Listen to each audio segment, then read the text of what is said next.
Cette vidéo concerne Collégiale Saint-Martin de Champ-Apos. Si vous avez trouvé cette vidéo utile, veuillez aimer et vous abonner. L'ancienne Collégiale Saint-Martin de Champ-Apos est une église catholicisme catholique, paroissiale située à Champ-Apos, Seine-et-Marne. Champ-Apos dans le département français de Seine-et-Marne.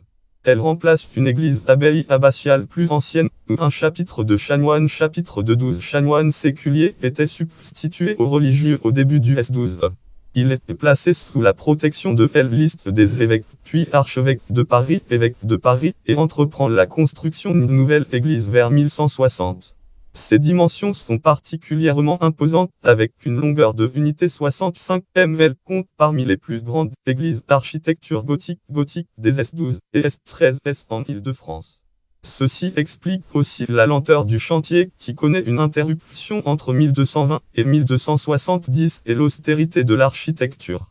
En effet, il n'y a pas de triforium, et les fenêtres ne sont pourvues de réseaux que dans les collatérales. Architecture collatéraux d'Urch, architecture. Ceci n'exclut pas une exécution soignée avec notamment des colonnes architecture colonnettes monolithiques particulièrement fines et des chapiteaux architecture chapiteaux d'une grande qualité. En dépit de la longueur du chantier, la cohérence stylistique de l'ensemble est assurée. L'on identifie les influences des cathédrales Notre-Dame de Paris et cathédrale Saint-Étienne de Sens. Les stèles Renaissance et les remarquables vitraux figurent parmi les réalisations artistiques notables des S15 et S16 en région parisienne. En dépit de ces dimensions, la collégiale n'avait pas vocation d'église paroissiale entre 1242 et 1790 et servait donc uniquement aux célébrations des chanoines, qui étaient au nombre de 23 entre 1208 et 1594, puis de nouveau au nombre de 12. La Révolution française met un terme à l'existence du chapitre et Champ-Apos perd son rôle de chef-lieu de la prévôté du chapitre qui étend sur un certain nombre de seigneuries. La collégiale devient église paroissiale et est classée monument historique. France monument historique par liste des monuments historiques de 1840. Liste de 1840. Mérimée-pas collégiale Saint-Martin de Champ-Apos. Cependant, sa restauration n'intervient que tardivement à la fin du S19 et sauve de justesse l'immense édifice de la ruine sans pourtant être complète.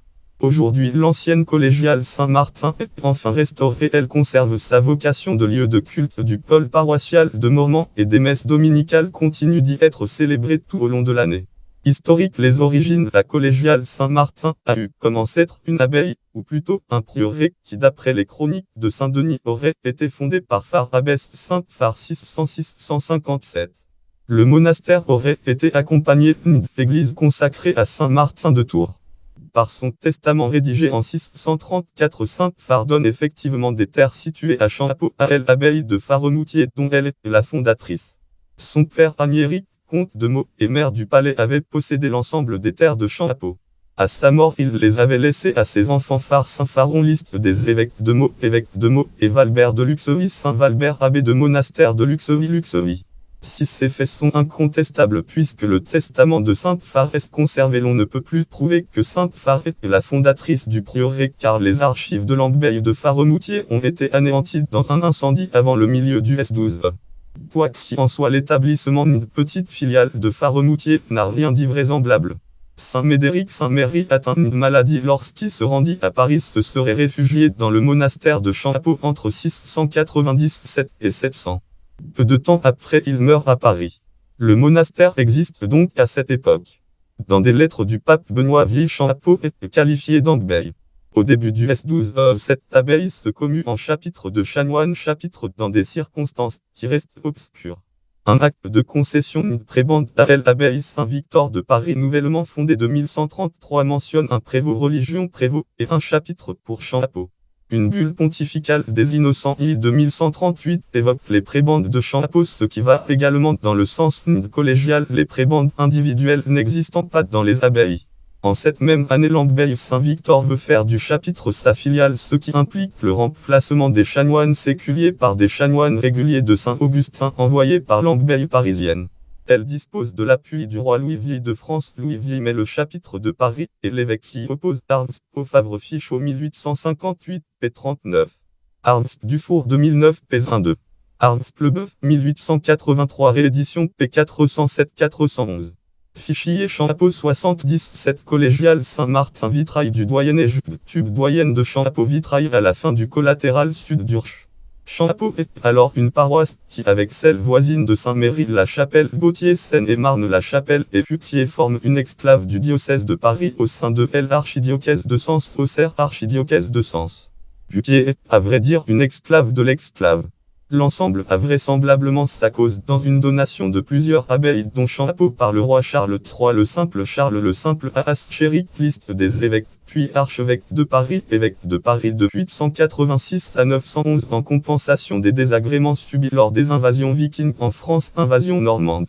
Après 1138, Champ-Apo fonde de filiales Fouju et Androzelle. Ensuite, une 7e paroisse dans l'enclave est créée par démembrement d'Androzelle, appelée l'Étang de Vernouillet, sont aujourd'hui deux hameaux X de la commune de Verneuil-l'Étang. L'ensemble forme un doyen christianisme doyen rural avec siège à Champ-Apo. Le chapitre est seigneur de Champ-Apo et y exerce la justice seigneuriale. En 1162, il rend un grand service à la population en obtenant du roi Louis l'affranchissement des servages serfs sur son territoire.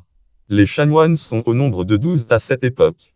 En 1200, ils demandent que leur prébende soit partagée, ce qui leur permet d'assurer l'entretien d'autant de chanoines supplémentaires. Ouvrage prénom Bernard nom Plogeron dire. Lien auteur Bernard Plogeron titre Paris. Une histoire religieuse des origines à la Révolution, éditeur Beauchesne-Lieu Paris, année 1987, collection Histoire des diocèses de France, 20 pages, total 492 passages, 127 schismes de 7010-1130 de 9. Le chapitre de Champ-Apo du S13 jusqu'à la fin de l'Ancien Régime, Odon de Sully, évêque de Paris, ne veut pas autoriser le partage des prébendes sans avoir obtenu au préalable le consentement du pape Innocent III. Chose faite en 1208, et il décide que chaque chanoine qui décède soit remplacé par deux autres, à l'exception toutefois de celui nommé par l'abbaye Saint-Victor. L'on apprend à cette occasion que les prébendes de la première année de chaque titulaire sont perçues par l'abbaye Saint-Victor et non par les titulaires. En 1208 également, l'évêque procède à un partage des terres de la prévôté de Champ-Apo avec le chapitre. Une nouvelle collégiale est alors en train de se construire, le transept est déjà terminé et la nef approche son achèvement. Cet énorme chantier n'a pas laissé de traces dans les archives. En 1212, l'évêque Pierre-Guy de la Chapelle instaure un chantre christianisme chantre à la collégiale Saint-Martin avec le consentement de son chapitre et se réserve la nomination de ses successeurs pour l'avenir. Le chantre doit prêter hommage à l'évêque à l'instar du prévôt, mais sa rémunération doit être versée sur les revenus de la prévôté. Elle est fixée à 12 livres monnaie-livres par an. Les chanoines touchaient initialement 25 livres, mais la moitié suffit alors pour vivre convenablement, ce qui motiva le partage des prébendes. Le chantre est obligé de résider toute l'année à Champ-Apo et ne doit pas éloigner sous le prétexte d'études. Il a le grade de diacre, catholicisme diacre, et sa place est sur la première stalle à droite. D'après Marcel Lacroix, la collégiale aurait eu la destination de centre de théologie, et l'instauration du chantre a comme but d'en faire aussi un centre de musique religieuse, mais il n'est pas clair sur quel élément se basent ces affirmations. En 1276, le chanoine de Saint-Méry fonde à la collégiale le pain du chapitre et donne pour cela sa ferme d'Aulnay. En 1308, le roi Philippe V de France prend le chapitre sous sa protection. Le nouveau architecture est alors très avancé. Un cloître est accolé à la collégiale au sud et l'église paroissiale la jouxte au nord. Son curé est nommé par l'évêque, mais il prête serment au chapitre. Aucun fait important ponctue l'histoire du chapitre jusqu'à la fin du Moyen Âge, mais sous la protection de son prévôt, Champ-Apo se développe en un bourg prospère. La foire du 6 novembre est concédée par Philippe VI de France, Philippe VI en 1338. Une léproserie est créée en 1350 de le bourg est fortifié en 1405. La gare de Saint-An et un hôtel-dieu est fondé en 1457. Arves, la croix d'un P46. Arves Pleubeuf, 1883, réédition P411-413. Le pays souffre de la guerre de Saint-An, mais peut être davantage encore des guerres de religion. France, guerre de religion du dernier tiers du S16. Les biens du chapitre trouvent considérablement diminué et le 18 novembre 1594, les chanoines obtiennent de Pierre de Gondy, évêque de Paris, que les nominations de chanoines soient suspendues jusqu'à leur nombre soit réduit à 12. En plus, les revenus de la chapelle Saint-Léonard de Puquier sont réunis aux prébendes des chanoines afin que ceux-ci puissent remplacer leurs vêtements et pour que leurs enfants d'Urche puissent en avoir. Ces dispositions sont confirmées par lettre patente du 3 juin 1611. Sous la fronde d'Histoire fronde le 16 septembre 1650 de 3 régiments, l'un relevant du prince Louis de Bourbon-Condé, l'autre du prince Armand de Bourbon-Conti, et le troisième étant allemand, foncent sur Champ-Appo et pillent la collégiale. Ils détruisent les archives, les vases sacrés, les habits sacerdotaux, occupent l'église avec leurs chevaux et brûlent le portail. Les chanoines rénovent leur église et renouvellent son mobilier.